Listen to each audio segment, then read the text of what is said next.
West Virginia and Kansas State are teams that are playing much better football, and obviously those are the two teams that are lined up for the remainder of the season. So the results at this point are somewhat inconsequential, but good play, better play will result in, of course, either wins or at least competitive games against two decent teams, especially Kansas State's on a pretty good run now at 7-3. So aside from, I'll just call it dead weight, guys that don't seem to be engaged and could be moving on, I would think that what you're looking for the last two football games, besides it would be nice to get 2 wins, that would salvage a bowl game, that you're looking for young guys to develop. Okay, who's got some fight, who's got some talent, who's developing toward 2022.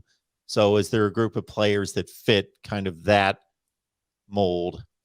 Yeah, I would say on defense, Byron Murphy at defensive tackle, when he plays, he's done really well. I think he's like 3rd or 4th on pressure percentage when he plays. And then Juan Davis at the tight end position and Jatavian Sanders at the tight end position. I don't know if Jatavian's ready, but I think Juan Davis is. I'd put him in and play him. And Jatavian Sanders was the number 1 recruit that we got in last year's cycle. And he played both ways in high school. He played defensive end and tight end. And there's been a lot of talk in the Texas fan base of why isn't he playing defense when we really need him there. The thing is, I think what everyone said coming out of the program is he doesn't want to play defensive end. He wants to play tight end. I have no issue with that. But the thing is, if he's not our starter or getting a lot of playing time next year at tight end, I'm going up to him and I'm saying, hey, you can either go play defensive end or you can transfer, because you just can't sit on the bench for 2 straight years being that talented. So those are the 3 guys that come to mind. There's really no one else. I do want to see Marcus Washington continue to grow from more of a blocking wide receiver to a catching wide receiver like he did in the Kansas game. And hopefully can grow from that 2 touchdown performance and get show his receiving skills even more.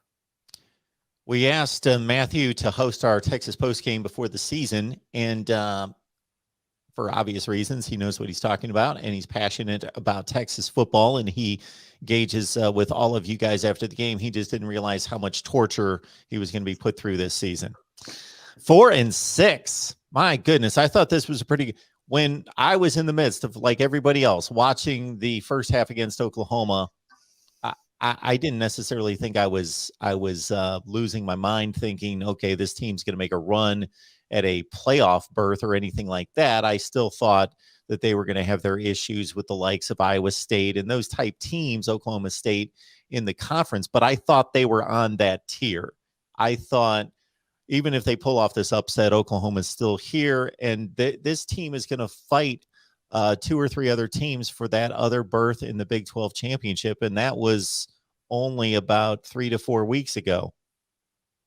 Yeah, it's one of those things where, I mean, life comes at you fast. We're talking about October, 2nd week of October, and at halftime, we're thinking, man, this team's got a chance at the Big 12 championship. A&M down the road is about to play Alabama. We're thinking, man, they're going to get blown out. This recruiting momentum's going to be insane. Fast forward to now, and we've lost to Kansas. That team's ranked, Texas A&M, and we look terrible. We have recruits like Harold Perkins, who's been to our campus like 4 times, and at this point, I think he's just trolling us. Like, he's not coming here. He took a video on his Instagram of Kansas scoring and was laughing about it. So that's at this point, that's where we're at as a program, and it's just been bad. Like, I don't really know how to describe it. Kansas has beaten 3 teams twice in the last decade.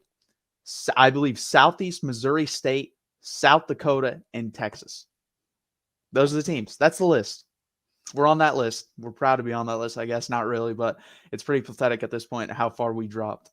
And some of these things need to soak in terms of how pathetic that is, because this is the Big 12 where everyone plays everyone in the conference. You never miss anyone. So they play everyone every year, and they've only got 1 win against some of those teams. Some of those teams, they get 0 wins during that time frame, and Texas is on the list with 2. Wow. That's a crazy number right there amongst other ones.